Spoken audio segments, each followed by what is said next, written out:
Romeo को लिखी हुई पत्री 10वां अध्याय, पहली आयत।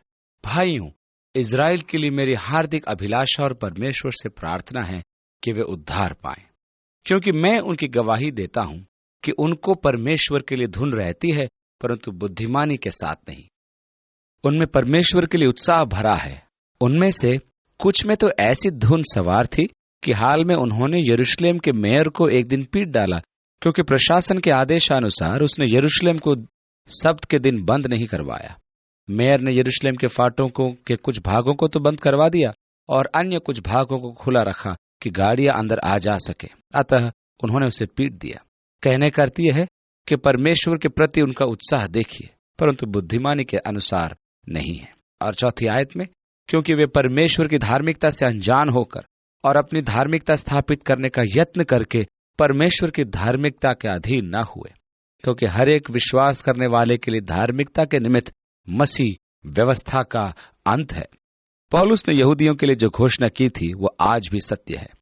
उनमें परमेश्वर के लिए धुन तो थी, परंतु ज्ञान के अनुसार नहीं, और इसलिए आप उन्हें आज भी उन छोटी छोटी डिबियाओं अर्थात ताबीजों के साथ देखेंगे जिन्हें वे अपने माथों पर बांधा करते हैं, जिनमें उनकी प्रार्थनाएं लिख कर रखी जाती हैं, और वे शॉल डालकर दीवार तक जाते, प्रार्थना में समय बिताते, और वे अपनी प्रार्थना में डूबने उतरने लगते, ऊपर नीचे जाते, और इस प्रकार से वे अपनी प्रार्थनाएं किया करते और परमेश्वर के लिए एक धुन परंतु ज्ञान के अनुसार नहीं रखते, क्योंकि वे परमेश्वर की धार्मिकता से अनजान हैं और वे अपनी धार्मिकता स्थापित करने में लगे पड़े हैं। मेरा एक यहूदी साथी था और एक रात हम आपस में बातचीत कर रहे थे कि उसने कहा, चक, आपको मालूम कि मेरे पिता एक अत्यंत धर्मी व्यक्ति हैं। वे प्रतिदिन अपनी प्रार्थनाएं किया करते हैं, वे सब्त का पालन करते हैं, वे परमेश्वर से प्रेम करते हैं। फिर भी आप मुझसे कहना चाहते हैं कि चूंकि मेरे पिता ये विश्वास नहीं करते कि यीशु ही मसीह है, इसलिए वे खोए हुए हैं। मैंने उससे उत्तर दिया, मेरे लिए अत्यंत कठिन प्रश्न है, क्योंकि मुझे विश्वास है कि आपके पिता परमेश्वर से प्रेम करते हैं, उनमें परमेश्वर के लिए उत्साह है, परंतु वे अपने पापों के लिए क्या कर रहे हैं। जब इजरायलियों के साथ परमेश्वर ने अपनी वाचा बांधी, तब उसने उनके पापों के लिए विभिन्न प्रकार के बलिदान एवं चढ़ावे ठहराए थे, जो उन्हें पापों की क्षमा पाने के लिए चढ़ाने पड़ते थे। परमेश्वर ने ठहराया था कि उन्हें अपने बदले में एक पशु को लाना और उसे वध करना होगा। उनके पाप उस जानवर पर स्थानांतरित किए जाते थे और फिर उस जानवर को बलि कर दिया जाता था। आपके पिता बलिदान नहीं चढ़ाते हैं, वे उस वाचा के अनुसार नहीं कर रहे हैं जिससे परमेश्वर ने पापों की क्षमा पाने के लिए ठहराई थी। तब फिर मैंने उससे पूछा, आपके पिता को पापों की क्षमा कैसे प्राप्त हो सकती है, जो कि परमेश्वर के साथ सहभागिता के लिए अनिवार्य है। उसने मुझे बताया कि किस प्रकार उनकी समझ में उनके भले काम परमेश्वर को ग्रहण योग्य होंगे। इस प्रकार उनके भले काम उनके बुरे कामों से अधिक या बढ़ चढ़कर होने चाहिए, और वे अपने कर्मों से और अपने भले कामों से धार्मिकता के लिए खोज कर रहे हैं। उन्होंने उस धार्मिकता का तिरस्कार कर दिया जिसे परमेश्वर ने उनके लिए ठहराई थी। सत्य तो यह है कि वे अपने कार्यों से धार्मिकता को स्थापित करके धार्मिकता के परमेश्वर के विरुद्ध विद्रोह या बलवा कर रहे हैं, जैसा कि पौलुस घोषणा करता है, परंतु वे तो उन कामों तक को नहीं कर रहे हैं जिनकी मांग परमेश्वर करता है, बलिदान चढ़ाने के काम। इस प्रकार परमेश्वर के सामने उनकी वर्तमान दशा बड़ी कठिनाई भरी है, क्योंकि यीशु मसीह यहूदियों के लिए ठोकर का कारण है। वे परमेश्वर के सामने अपने कामों द्वारा धार्मिकता स्थापित करने का प्रयत्न कर रहे हैं। पौलुस घोषणा करता है कि वे न तो ऐसा कर सके थे और न ही कर सकते हैं, क्योंकि उन्होंने अपने आप को परमेश्वर की धार्मिकता के प्रति समर्पित नहीं किया है। धार्मिकता के लिए मसीह व्यवस्था का अंत है। यह उन सब के लिए है जो विश्वास करते हैं। परमेश्वर के सामने व्यवस्था किसी व्यक्ति को धर्मी नहीं बना सकती, न ही वो व्यक्ति को परमेश्वर के सामने धर्मी ठहरा सकती है, क्योंकि यदि व्यवस्था किसी मनुष्य को परमेश्वर के सामने धर्मी ठहरा सकती है तो मसीह के लिए मरना आवश्यक नहीं था। गतसेमने की बाग में यीशु ने प्रार्थना की थी, हे पिता, यदि हो सके तो ये कटोरा मेरे सामने से टल जाए। यदि ये हो जाता तो क्या परमेश्वर प्रभु यीशु मसीह को क्रूस का दर्द देता? यदि मनुष्य व्यवस्था द्वारा उद्धार पा सकता, यदि मनुष्य अपने ही प्रयत्नों से उद्धार पा सकता, अपने भले कामों के द्वारा, अपनी ईमानदारी के द्वारा उद्धार पा सकता था, तब तो परमेश्वर मसीह के लिए उस कटोरे को क्रूस की मृत्यु को टाल सकता था। यह सच्चाई है कि यीशु क्रूस पर चढ़ा। यह संसार के सामने परमेश्वर की साक्षी है कि मसीह एक क्रूस केवल एकमात्र मार्ग है जिसके द्वारा मनुष्य परमेश्वर के पास आ सकता है, क्योंकि एक ही परमेश्वर है और परमेश्वर और मनुष्य के बीच में एक ही मध्यस्थ है, अर्थात मसीह यीशु जो मनुष्य बना। क्योंकि उसने कहा, मार्ग और सत्य और जीवन मैं ही हूं और बिना मेरे द्वारा कोई पिता के पास नहीं पहुंच सकता। आप कह सकते हैं, यह तो अत्यंत सकरा मार्ग है और मैं इस पर चल नहीं सकता। मुझे दुख है कि आप इस पर चल नहीं सकते, परंतु मार्ग तो यही है। यीशु ने कहा, क्योंकि चौड़ा है वह फाटक और सरल है वो मार्ग जो विनाश को पहुंचता है, और बहुत से हैं जो उससे प्रवेश करते हैं। क्योंकि सकेत है वह फाटक और कठिन है वो मार्ग जो जीवन को पहुंचता है, और थोड़े हैं जो उसे पाते हैं। उन मनुष्यों से सावधान रहें जो आज फाटक को चौड़ा करने में लगे हुए हैं, और हम इसके बारे में अपने चारों ओर से सुनते हैं, जैसे कि परमेश्वर सब मनुष्यों से प्रेम करता है, और परमेश्वर बौद्ध धर्म मानने वालों से और मुहम्मद से भी प्रेम करता है, और परमेश्वर प्रत्येक से प्रेम करता है, चाहे वो किसी भी धर्म के क्यों ना हो, चाहे वे प्रभु यीशु मसीह पर विश्वास करें या ना करें। ये गलत है। लोग ऐसा भी सोचते हैं, बस ठंडी सांस लेकर आप परमेश्वर के सामने आकर कहें, परमेश्वर मैं आपसे प्रेम करता हूं, तो आपका उद्धार हो जाएगा। नहीं, ऐसा नहीं चलता। परंतु परमेश्वर ने यीशु मसीह के द्वारा एक मार्ग ठहराया है, और क्रूस लोगों के लिए ठोकर है, क्योंकि क्रूस आपसे कहता है कि यदि मनुष्य किसी प्रकार से उद्धार पा सकता है तो वह केवल परमेश्वर की ओर से एक मार्ग है, और यह है क्रूस का मार्ग। क्रूस के अतिरिक्त अन्य मार्गों का कोई अर्थ नहीं है, क्योंकि यीशु की मृत्यु को स्वीकारना ही उद्धार है। विश्वास से उसे ग्रहण किया जाना है। अन्य कोई उपाय नहीं कि मनुष्य परमेश्वर की संगति में जा सके, क्योंकि मूसा ने यह लिखा है कि जो मनुष्य उस धार्मिकता पर जो व्यवस्था से है चलता है, वो उसी से जीवित रहेगा, परंतु जो धार्मिकता विश्वास से है वो यूं कहती है। और आगे लिखा है, तू अपने मन में ये न कहना कि स्वर्ग पर कौन चढ़ेगा, अर्थात मसीह को नीचे उतार लाने के लिए, या अधोलोक में कौन उतरेगा, अर्थात मसीह को मरे हुओं में से जिलाकर ऊपर लाने के लिए। परंतु धार्मिकता क्या कहती है? यह कि वचन तेरे निकट है, तेरे मुंह में है और तेरे मन में है। यह वही विश्वास का वचन है जो हम प्रचार करते हैं कि यदि तू अपने मुंह से यीशु को प्रभु जानकर अंगीकार करे और अपने मन से विश्वास करे कि परमेश्वर ने उसे मरे हुओं में से जिलाया, तो तू निश्चय उद्धार पाएगा। आप ही देखें, परमेश्वर ने इसे कितना सरल बना दिया है, परंतु मनुष्य इसे जटिल बनाने की खोज में लगा रहता है। मनुष्य तो कर्मों की धार्मिकता पर जाता है। यदि आप एक दिन में चारों ओर जाएं और 100 दरवाजे खटखटाएं और पत्रिकाएं बेचें और इसे विश्वास योग्यता से निरंतर लोगों को जगाते रहें, तो ये मनुष्य के धर्म के काम गिने जाते हैं। और यदि आप अपने घुटनों के बल 5 मील तक रेंग कर चलते हैं कि जाकर प्रतिमा या मूर्ति को चूमें, तब तो शोधन स्थान से अनेक दिनों के लिए आप बचाए जाएंगे। मनुष्य मामलों को जटिल बनाते हैं, क्योंकि हमारा शरीर जटिलताओं को पसंद करता है। क्योंकि मैं प्रशंसा का पात्र बनना चाहता हूं और उद्धार के लिए कुछ महिमा पाना चाहता हूं। मैं उन पर घमंड करना चाहता हूं, क्योंकि मैंने परमेश्वर को पाने के लिए जोखिम भरे काम किए हैं।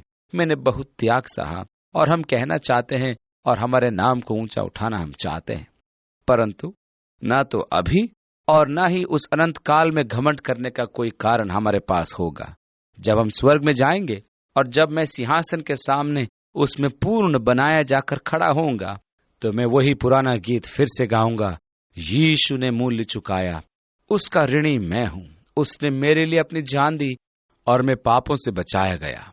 पाप ने तो मुझ पर किरमजी का दाग छोड़ दिया था, परंतु यीशु ने मुझे धोकर हिम से भी अधिक श्वेत कर दिया। पौलुस ने कहा, तब फिर घमंड करना कहाँ रहा? व्यवस्था का पालन इसे हटा देता है। नहीं, यदि व्यवस्था के पालन से यह उद्धार आता तो घमंड को प्रोत्साहन मिलता, परंतु यह इस कारण मिटाया गया क्योंकि यीशु मसीह में सरल विश्वास करने के द्वारा मेरा उद्धार हुआ है। आज उद्धार प्रत्येक जन के बिल्कुल निकट है। यदि आज आप अपने मुंह से अंगीकार करें कि यीशु मसीह ही प्रभु है और इसे अभी बोलें, यीशु मेरा प्रभु है, और अपने हृदय में विश्वास करें कि परमेश्वर ने यीशु को मरे हुओं में से जिलाया, तब आप उद्धार पाएंगे। ये आपके अति निकट है, ये आपके मुंह में है, क्योंकि उद्धार ऐसा कुछ नहीं जिसे कठिनता से प्राप्त किया जाए। उद्धार दूर स्वर्ग में नहीं है कि आपको स्वर्ग चढ़कर उद्धार नीचे उतार कर लाना पड़ेगा। यह नीचे नरक में नहीं है जहां पर उतरकर आपको उसे ऊपर उठाकर लाना पड़ेगा। पवित्र शास्त्र कहता है, जो कोई उस पर विश्वास करेगा वो लज्जित न होगा, क्योंकि यहूदियों और यूनानियों में कुछ भेद नहीं। क्योंकि धार्मिकता के लिए मन से विश्वास किया जाता है और उद्धार के लिए मुंह से अंगीकार किया जाता है। इब्रानियों के इब्रानी पौलुस के लिए ऐसा कथन प्रस्तुत करना अत्यंत महत्वपूर्ण है, क्योंकि यहूदियों और यूनानियों के बीच में कोई अंतर नहीं था।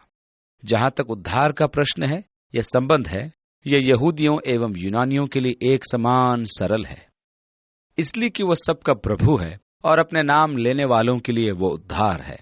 क्योंकि जो कोई प्रभु का नाम लेगा वह उद्धार पाएगा।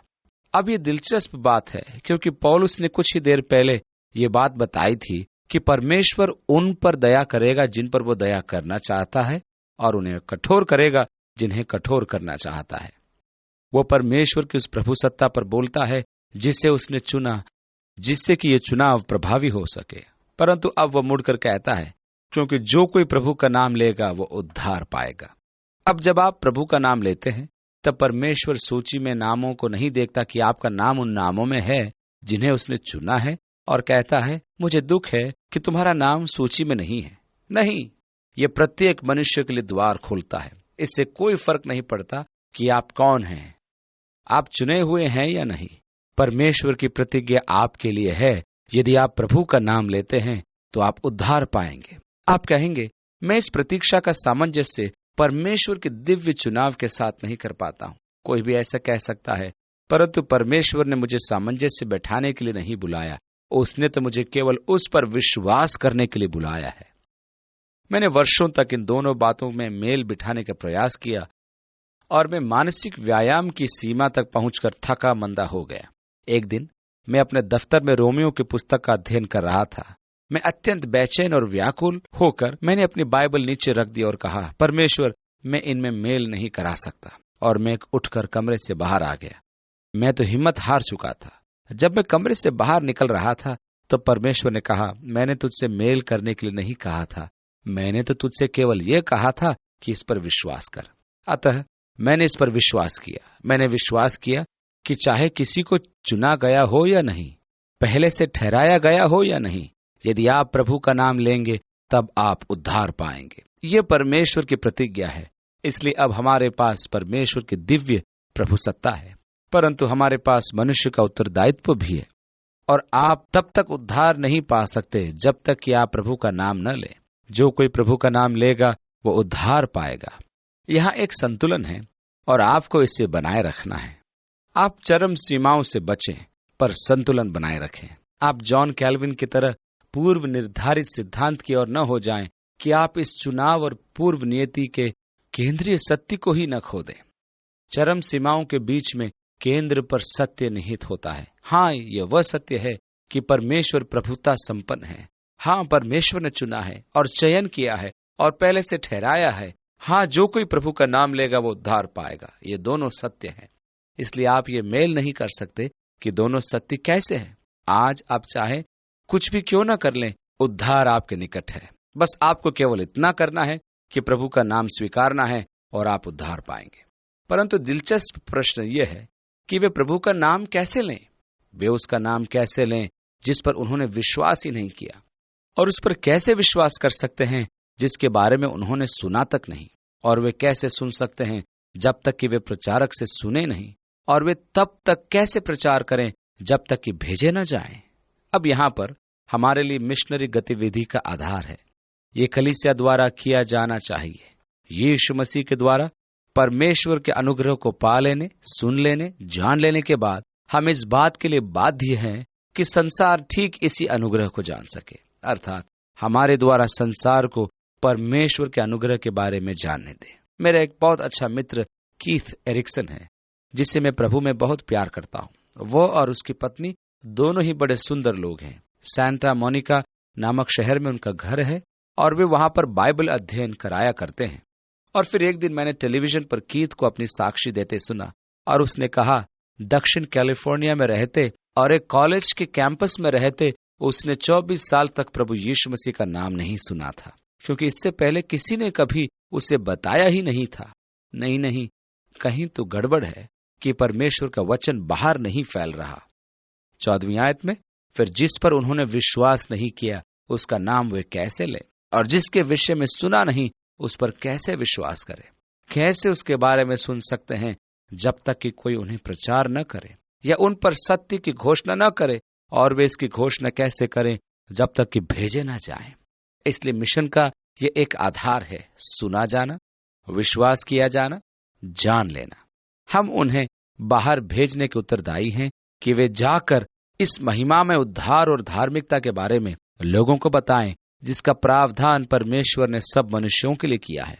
यहूदी और यूनानी सब तो सरलता से उसके पुत्र यीशु मसीह पर विश्वास कर सकते हैं।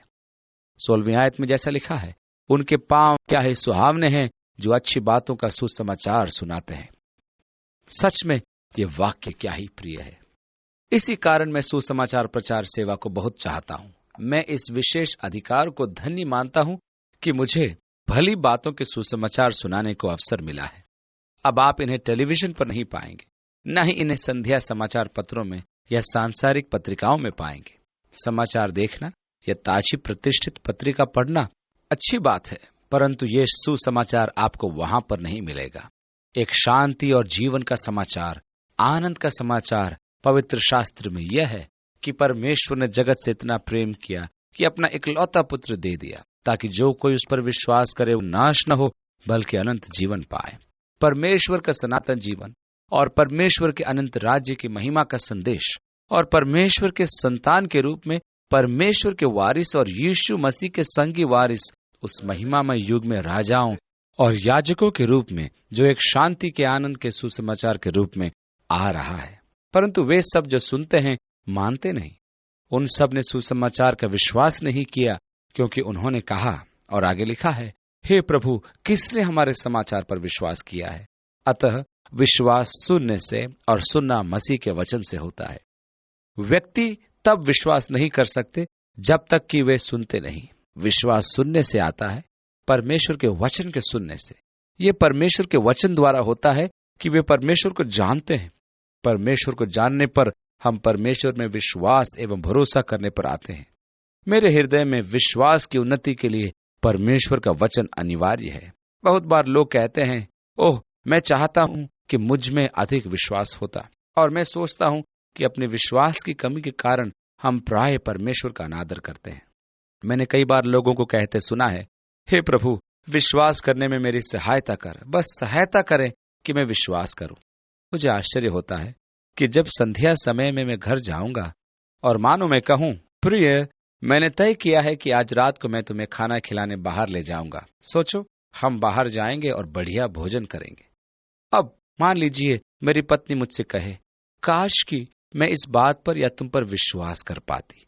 ये मुझे सोचने पर बाध्य कर देगा कि मेरा स्वभाव किस तरह का है कि उसको मुझ पर विश्वास करना इतना कठिन है। क्या मैं जो कह रहा हूं मेरी पत्नी उस पर विश्वास नहीं कर सकती? ठीक इसी प्रकार कई बार हम परमेश्वर की प्रतिज्ञाओं को लेते हैं और कहते हैं, हे परमेश्वर, विश्वास करने में मेरी सहायता कर। प्रभु, ये प्रतिज्ञा तो अच्छी है, परंतु आप मेरी मदद करें कि मैं इस पर विश्वास कर सकूं। विश्वास सुनने से आता है, और सुनना परमेश्वर के वचन के द्वारा। जिसे आप जानते ही नहीं उस पर विश्वास करना कठिन होता है।